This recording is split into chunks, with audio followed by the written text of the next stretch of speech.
Je sais pas trop quoi faire, hein. Ah, le temps, il est mi-figue, mi-confit. Bonjour tout le monde. Comment allez-vous par ce temps mi-framboise, mi de la gueule? Bon, aujourd'hui, on va partir sur une volaille. Parce que oui, on n'a pas parlé de la volaille jusqu'à présent. On va faire un poulet du Connecticut. De l'Arkansas. C'est-à-dire poulet Jacques Daniels, accompagné de sa bière, oignon et charlotte. Et bien sûr, piment d'Espelette, parce que ça existe aussi aux États-Unis. Alors pour ça, il nous faut un joli poulet de type Bresse, c'est-à-dire à peu près un bon kilo 2, un bon kilo 4, poulet jaune de préférence. Avec ceci, il nous faut une sauce Jacques Daniels de sus nommée. Voilà, de sus nommée. Une bière Hoegaarden, afin de porter ce petit côté sucré et suave. Hoegaarden, pas de marque. Pas de marque. On prend bien sûr un petit peu de rose pour apporter ce côté un petit peu, je sais pas, ce truc qui claque sous la dent, qui est un peu fort à la fois, mais tendre et à la fois très, très spécial. Des roses. Bien sûr, quelques aromates, c'est bien évident. Oh Pascal, j'ai des piments à Espelette, Olive, j'ai la réserve. On peut y aller, hein. Alors, première des solutions. Et l'oignon rouge, pardon, j'ai oublié, oignon rouge. Parce que l'oignon rouge, quand il cuit, il apporte ce petit côté sucré, caramélisé, et à la fois suave. Suave. Allez, on y va. Alors, on prend les oignons qu'on a coupés au préalable.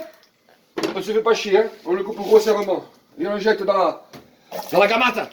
Voilà, gamate. Oignon rouge bien comme il faut. Voilà. On laisse tranquillement se projeter. On met ça comme ceci. Ensuite, la partie la plus toute douce.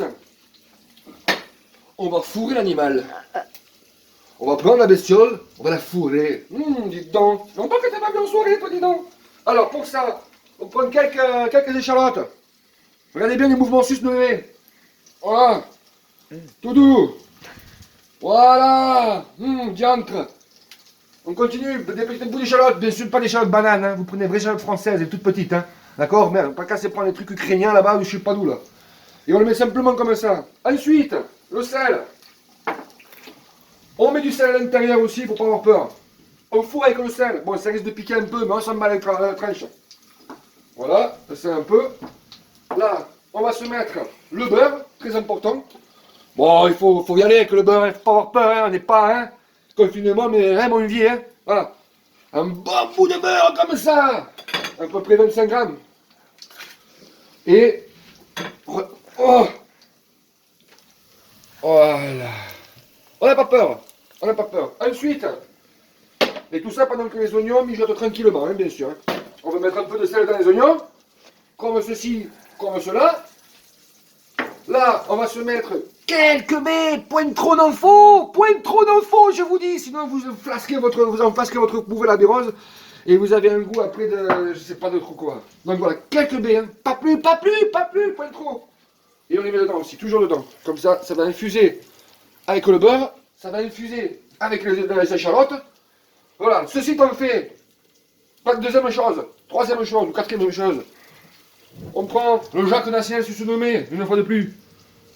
Et là, on va le caresser. On va le badigeonner. On va lui faire un peu l'amour. Donc on met la crème. Voilà. Et bien sûr, quand je me suis lavé les mains à cause de ce putain de virus, j'ai les mains fortement désinfectées. Regardez. Et là, voilà. Et là, on part dans un... Et puis on passe bien entre les cuisses.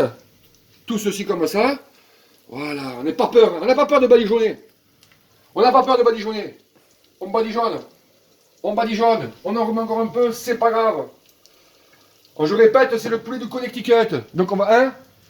Voilà. Et on le badigeonne bien. Regardez. Là, il est bien badigeonné. Il est bien pris par la sauce. Regardez ça. Et le bruit. Voilà. Ceci étant fait, quand on l'a bien badigeonné, on le met comme ça, tel quel. Sur les oignons. On en monte un peu le feu. Pour que ça chante, il faut que ça chante. Voilà. On le met tel quel, on appuie. Je me lave les mains. Putain, petit chien ne fait pas de mal. Bordel. J'ai mis ma plus belle tenue pour vous, hein, je vous le dis. Hein, au Sheraton. Ah, il y a un moment donné, il faut avoir standing pour sa clientèle. Il faut à un moment donné. Donc je me mets en équate. En équation avec le public. Voilà. Donc quand c'est fait ça, on prend donc notre bière. Non, on va mettre d'abord, on va mettre un peu d'aromate. Voilà. Un peu d'aromate. On peut remettre encore une louchetée de Jacques Daniels. Voilà.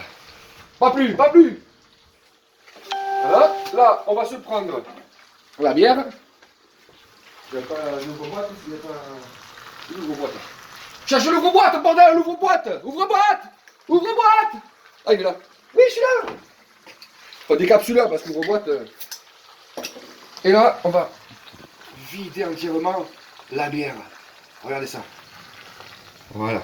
On vide la bière. Voilà. On le laisse dans son jus. Là, bien sûr, on rajoute un peu de quoi? Un peu de quoi? J'ai pas compris. Un peu de piment de Espelette. Espelette qui est entre Chicago et Connecticut. ouais, non, c'était vers rouge, je crois, Chicago et Jacksonville, excusez-moi. Donc là, on met hop, encore un peu de piment d'Espelette. Voilà. Et là, on a préparé notre poulet, on met un peu de sel. Allez, on ça. Et là, on a un véritable poney du Connecticut. Un véritable poulet d'Alabama. Quelque chose qui rappelle. Voilà, c'est. Donc vous l'avez. Il est beau, il est prêt. Un couvercle. Et on le cuit tout doucement. Cuisson très lente. Pendant à peu près une 40 bonnes minutes. À un feu doux, très doux.